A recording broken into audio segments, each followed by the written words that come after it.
On Village Square today, I'll be speaking with two of the kidnapped but now freed boys of Kankara.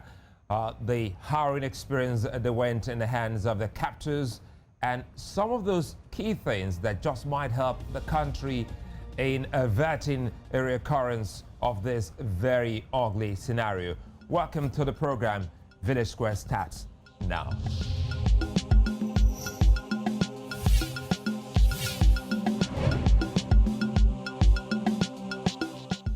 Consolidation has become a lofty ambition for the Nigerian military as successes recorded are quickly soiled by endless security upheavals.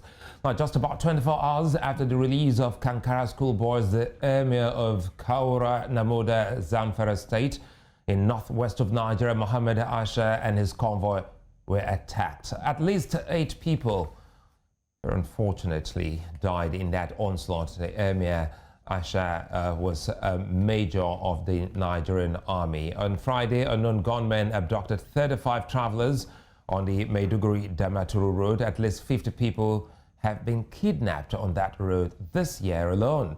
Now, in Mahuta, Dandume local government of Katsina State, northwest of Nigeria, at least 80 students were kidnapped by bandits just on Saturday. Now, they were all Islamic education students and were mostly young girls. The police, after confirming the abduction on Sunday, said all 80 students and 4 others in addition have been rescued from the clutches of the bandits. In Kaduna State, 7 herders were killed in Ungwan Idi and Kasheku villages, Kauru local government area. The attacks have been said to be reprisals from an aggrieved group of youth. Now, the spree has been devastating, all in less than 3 days. Very unfortunate. Today, I have tested and trusted security experts Kabir Adamu and Temitope Olodo to help unwrap Nigeria's current security situation. Gentlemen, you're welcome to VSA again. Just as we were excited about whether to call it rescue, freed or released, I don't know how best to describe this. Let's start with you, Temitope. How do we describe what happened leading to the boys reuniting with their families? I think first and foremost, it is good news that they've been united with their family. There are certain protocols that were meant to be in place that were not in place. I'm hoping that there will never be a next time for them to correct those anonymous. But the challenge we have, which is the challenge that most of us always talk about, is that after such incident, after the London bombing, after the 9/11, after 7/7, there's always a report which is released, available to the public, in the public domain, for people to see where the mistakes were and how to correct them. Now the kids have been released. There's lots of story out there in the public domain, and less than 48 hours after, we have series of incidents which more or less mirrors what has just happened. And of course, there was accidental rescue. 7 individuals were killed in the Katogura incident. But at the end of the day, we don't know what the situation is. But all we are hoping for is that this great nation and great people will start to get a grasp of the security challenges in our country, and our leaders will listen to us so that we can improve security as it affects every one of us. We are all affected by it. Well, the Kankara Schoolboys were rescued less than a week after their kidnap. Kabir, what do you think were the key factors that made this possible, perhaps factors that swung to the advantage of Nigeria? Thank you, Sulaiman, and good afternoon, everyone. It's a combination of political security. By security, I mean the kinetic force, as well as the involvement of key individuals and what I would call power players. In this instance, the Mieti Allah Cattle Breeders Association of Nigeria. Apparently, these 3 things together worked in favor of the circumstances that led to the release of the boys. Well, now talking about the release of the boys, let's quickly, because I have two of them I spoke to earlier, and one will be speaking to us live. Perhaps, gentlemen, we can unwrap and try to see some of those things that Ibrahim will not be able to say. Ibrahim, good to have you join us. How are you today, Ibrahim? Fine. I'm happy that you're fine. Did you go to school today? No, we are on vacation. Tell us what happened before, on the day that these people came to your school. What were you doing? Were you asleep at that time? Actually, at that time, I go for water to fetch my water so that I could take ablution before praying. So suddenly the incident occurred. So when they took you people, did you have an idea of where they were headed, where they took you people to? I don't get what you said. The next quick cracking. When they took you away from your school, what happened? Where did they take you to? They took us. We trek on our feet for almost 10 kilometers. So they keep us under some rocks. We slept there without blankets, without food, without water. So early in the morning, they stood us off. We continue moving till we go where they kept us, inside bush.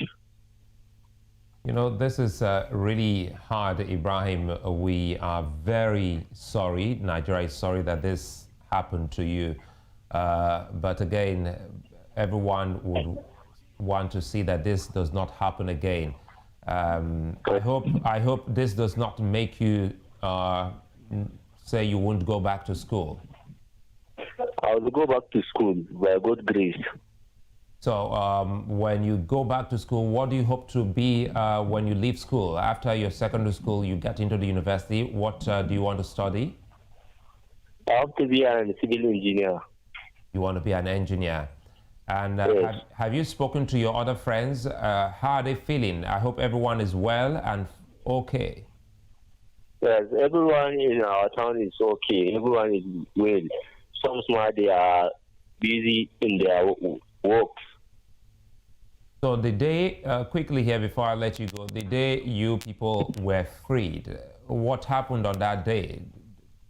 On which day? I don't. The day you people got released to the government, what happened on that day? The day before the thing occurred.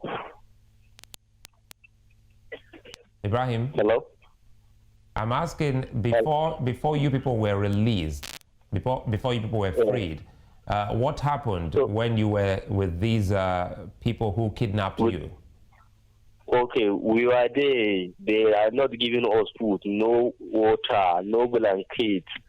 In the night there is cold. And also they just give us a raw cassava, one for each per student.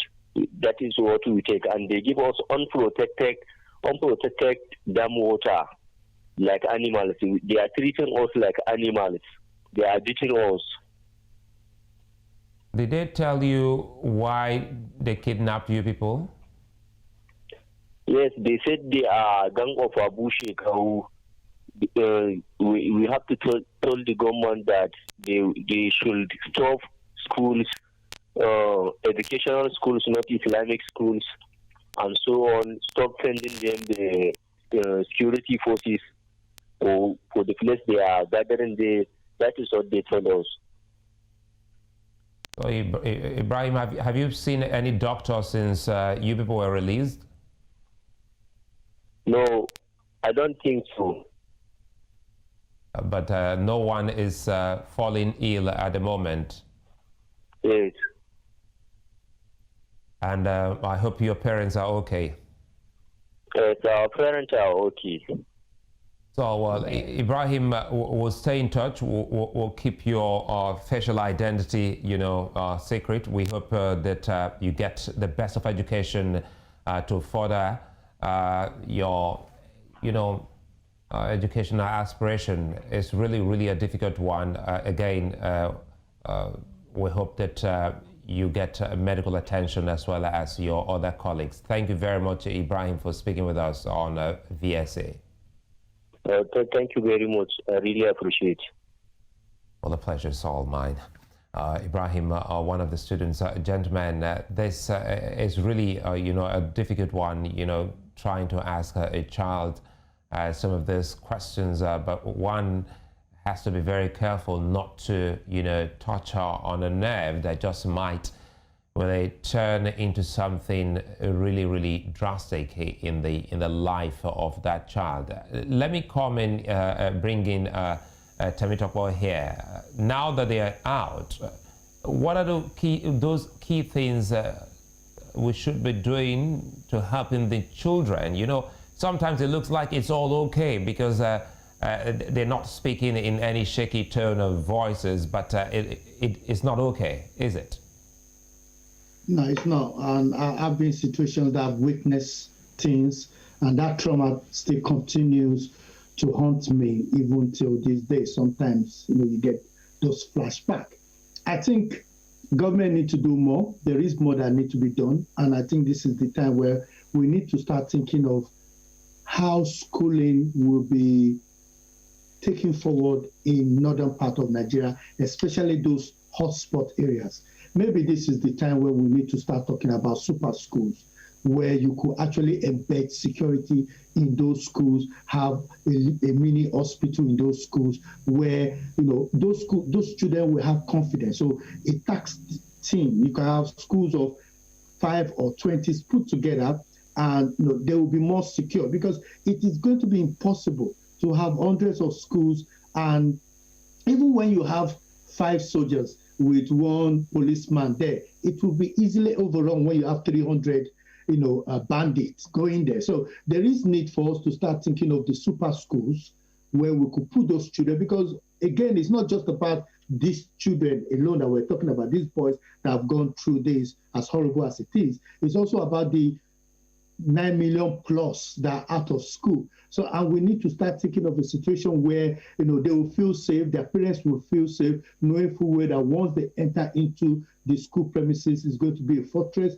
Those kind of environment, because it's a new structure, it will have all the necessary equipment and technology to ensure that there's quick response if there is an attack of any kind that happens. And we've noticed from the army super camp that it's actually very difficult for the insurgents to penetrate them. So it's just the same methodology that will be adopted moving forward. But for those kids to go back to school without any changes, and those individuals telling them that they could come back and pick them up, no child will want to go put themselves through that, and no parent will want their child to go through that.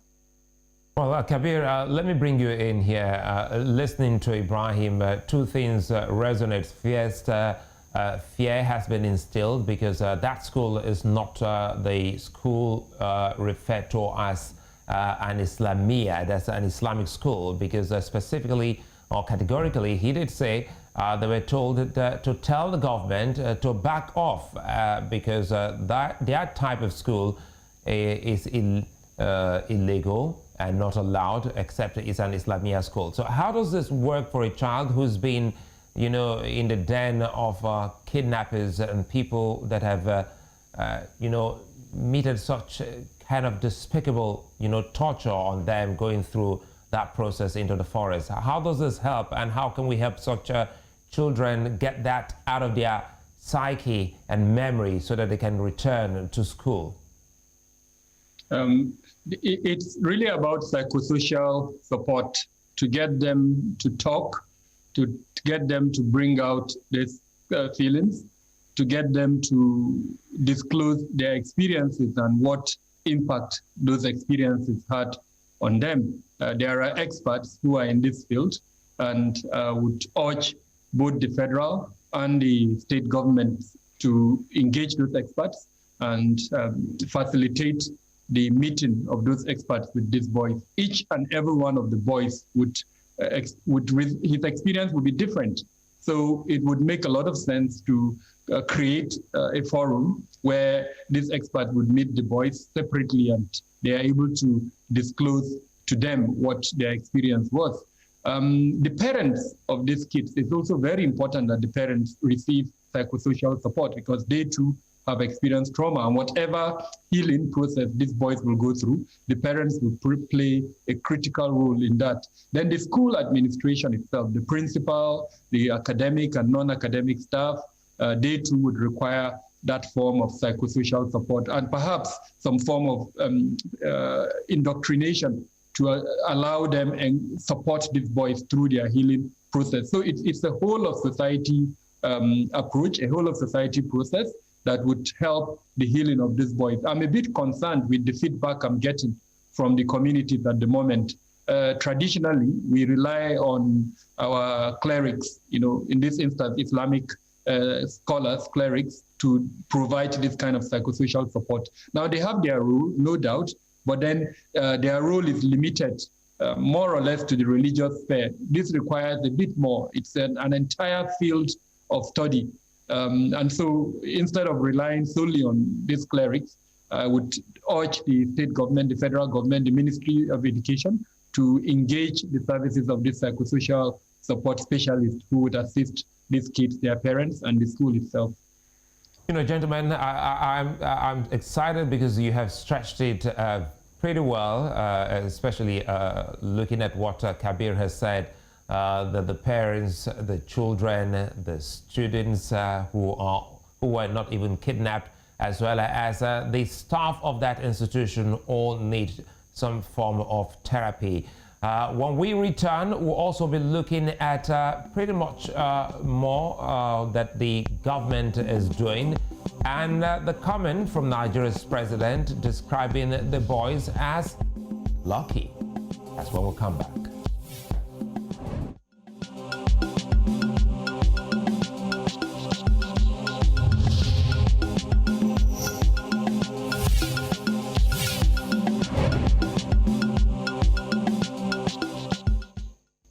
Home straight here on VSA, and Temitope and Kabir still very much with me, looking at Nigeria's intractable security problem, as well as looking at especially the release of the Kankara boys. Now, victims of Nigeria's security problems abound, from the Chibok girls to the Dapchi girls to young Lia Sharibu, whose fate Nigerians don't know at the moment. The harrowing ordeals are quite far and wide. The Northeast faces terror, the Northwest, the so-called banditry, and the North Central also seems to be facing similar challenges now. So experts have advised that mercenaries should be drafted in to help Nigeria fight this battle headlong. Recruitment for and sponsorship of terrorism is still waxing strong, and nobody has been held culpable. Before we went on that break, Kabir was talking about some psychosocial, therapy for the boys, the students, and pretty much more people who have direct contact with these children that were kidnapped. Now, let's bring you in, Temitope, because definitely we hope that the government will be looking or speaking with experts at the moment to come in and drive that process. While the success of Kankara has done little to save some face for the Nigerian government, the problems that have persisted have done little to convince Nigerians that the country is on the right track. What are those things? Because it looks like, 2 steps forward and 5 steps backwards if you look at the gains recorded after the Kankara boys were freed. How do we, shore up, the fight and, sustain the gains in this fight against terror, so that people like the young who are in school will have it in mind that the government truly is winning this war? I think the government need to work on their communication strategy. The strategy is a bit faulty. We've noticed in the last 48 hours a bit of a struggle between the security services on who did what, why the governor is saying Mayete Allah is responsible for majority of the gains. the military are coming out to say we are the ones that have done it. And then we have the police also fighting to say we are responsible. And I think we fail to see, I think the body language issue is the challenge that we have here, because naturally, the police should be the one providing the psychological intervention that my brother Kabiru was talking about, because this is something embedded in. When I was in UK Kent Police, that's what you do when you have an accident or you have a bereavement. The family unit comes in and support these people and then pass them over to the social workers and to different teams that will assist them, But that should be a natural thing that is happening, which unfortunately we are not seeing in Nigeria. So that is where the broken system is. And that's why Nigeria is achieving something and they're still stepping back, because the structure is not there to hold things together. So when the president successfully, or the government successfully have been able to bring back these kids with no loss, that should be a great achievement. But we are seeing that, in terms of the narrative and the communication strategy, it's all blowing back on their face, with people saying maybe it was a stage, with people saying, and the reason why people are saying this is because the security agents are not getting their facts right. Because if everybody is saying, oh, it was Maite Allah that helped to rescue the kids back or to get them back, that's full stop. All we'll be saying now is, oh, thank you, Maite Allah, thank you, government, for working together and doing this. But where the police are saying we did it, the kids are coming out to say, actually, we walked through the river and we crossed over. They were asking for ransom. There's no ransom. That confusion alone is the reason for this miscommunication. And government have special advisors, people that work in media that understand this. I can't understand why they are not advising government on the way forward. But more importantly, I think it's important I highlight before I stop that, when the individuals are saying Islamia schools should open and all other schools should close. But yet, these science students are the ones that will produce the mobile phone of the future that they will use, provide the satellite. And yet, it's still these Islamia children that they kidnapped or adopted on their way from Katsina. So you could see the miscommunication there. And that is the kind of thing that government should be coming out to say, look at what these people are saying, they are hypocrites. And our clerics should come out and say, you know what, there's nothing in our faith that says that you should not gain more knowledge, because knowledge is important. In fact, the religion is known for its advancement in science, its advancement in human knowledge, because that's what they should be doing. But everybody is quiet. Nobody is saying anything. And when people are quiet, all kind of information goes through. Absolutely. I bring in Kabir. Kabir, the philosophy of language here comes to play, whether they were rescued, whether they were freed, or whether they were released. And if you put that release and perhaps freed on a scale, it points to one thing like ransom being paid or some kind of negotiation. Does it if it does come clear, because as it is now, there are hushed tones within Kankara and the country that something actually gave to get the boys released. If that is, how does it work in the fight against insurgents anywhere in the world? So there is the 101 of criminology, which is called the crime triangle, where if you are tackling crime, one of the things you want to do is to reduce the ability of the criminal to enjoy the reward of his crime. So if in this instance, ransom was paid, and that means that ransom could have been money, which is what the general discussion seems to be. Although we also need to acknowledge that the two political players, the governor of Katsina and the governor of Zamfara, emphatically said that no ransom was paid. However, like you rightly noted, the general perception is that money change hands. Now, if that is true, it means that as a country, we are incentivizing kidnapping. We are encouraging people to go into kidnapping because of the benefits that come from it. And so that is what worries me. Since kidnapping, kidnap for ransom in particular, became very frequent and common in Nigeria, we have advocated both personally and on behalf of groups that I belong to, security groups. We have advocated for government to use this 101 of crime, which is the crime triangle, and tackle the issue of incentivization. That is the reward from abduction. Now, how do we do this? Some countries come out with laws. In other words, a law that says do not pay ransom. A good example is the US, that would categorically say it would not negotiate with terrorists, even though in difficult circumstances it will still go out to negotiate. But what that law does is that it provides security agencies with the authorization, the mandate to now follow a particular direction. Currently, we don't have that mandate. A few state governments have passed laws on this, some of them banning the payment of ransom, some of them with very steep laws on abduction, even life sentence, death sentence, with at varying ranges. But what is, I think, critical in this instance is for government to show transparency. The trust deficit between government and the generality of the citizen is very worrisome. A lot of conspiracy theories are out there, suggesting that money exchanged hands, suggesting that some form of leverage was obtained by the bandits. That's not good. I always worry.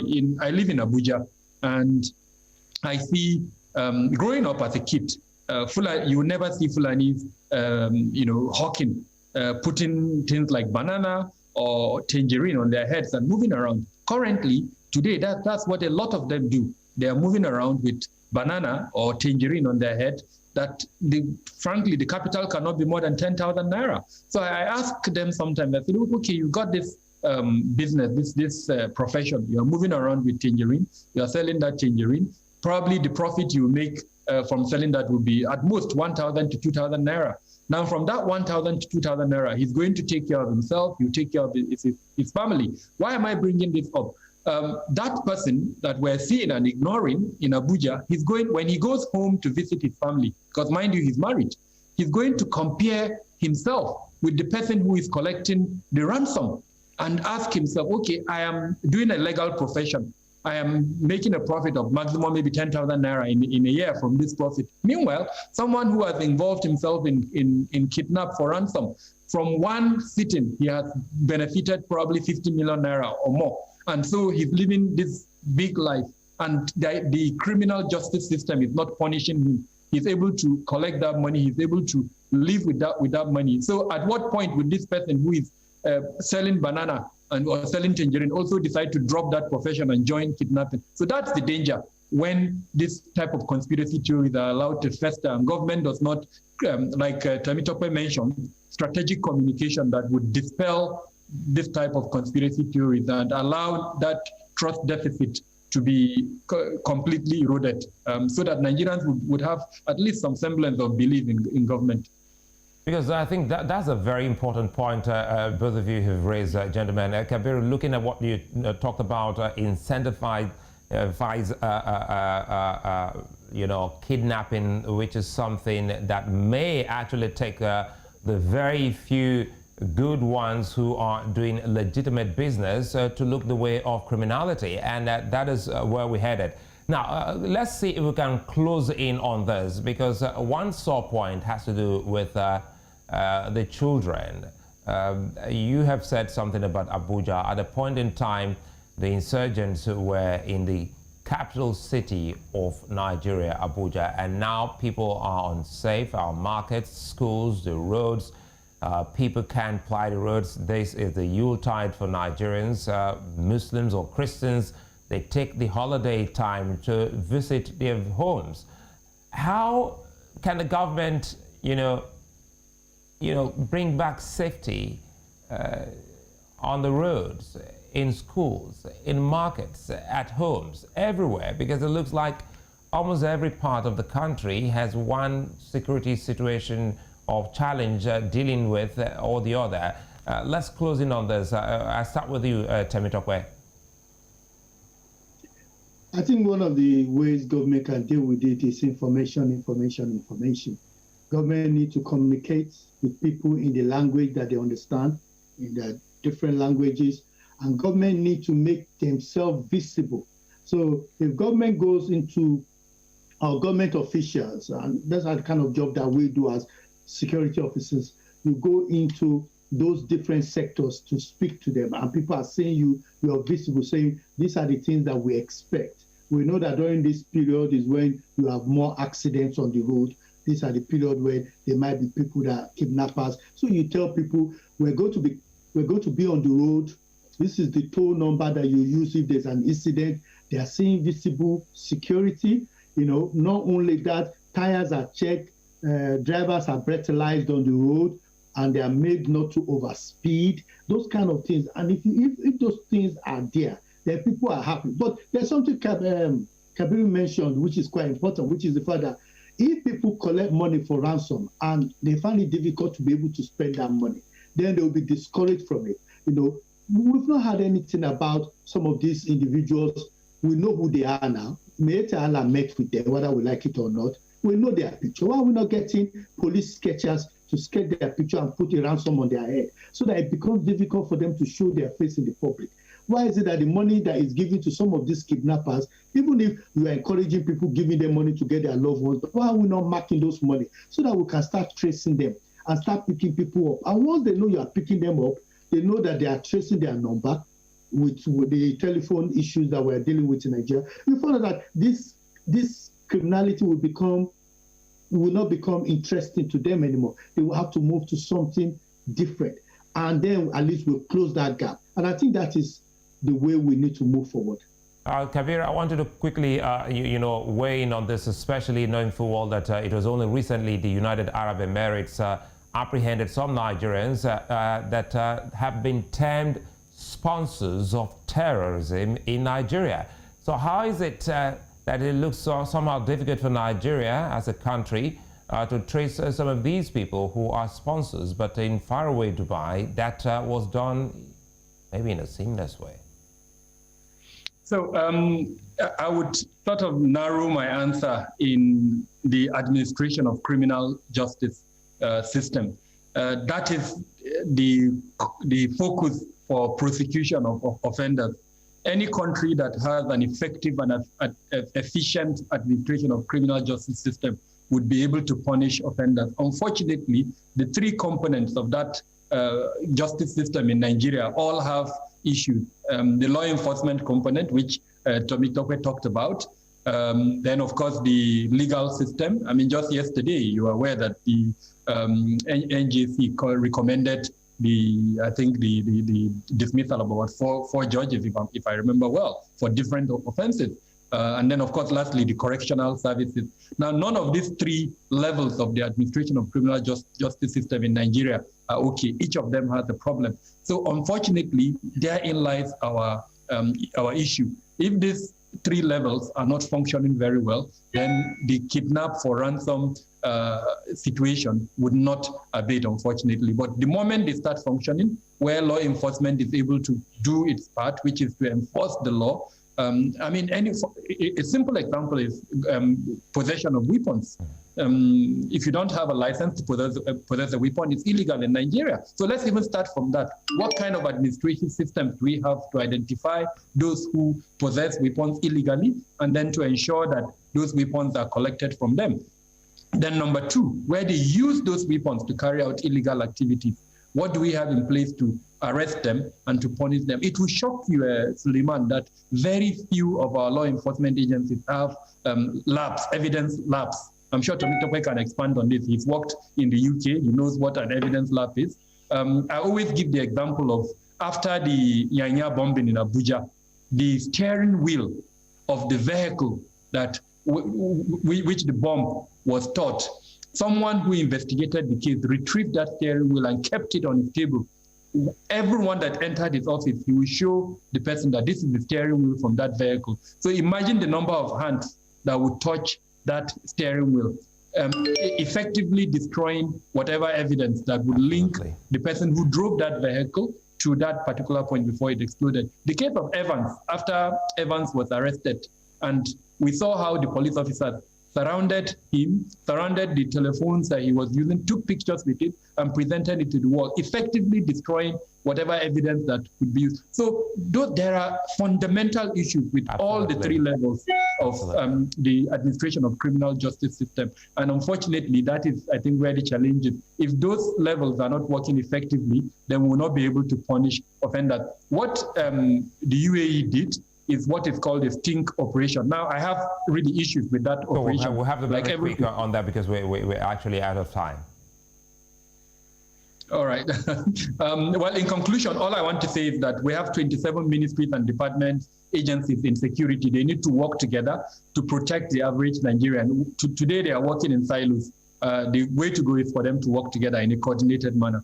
Well, it's a fine place for us to say many thanks for being such nice company, Kabir Adamu and Temitope Olodus. Many thanks for speaking with us on this all-important matter for Nigeria as well as the continent. Village Square returns again tomorrow. Bye-bye.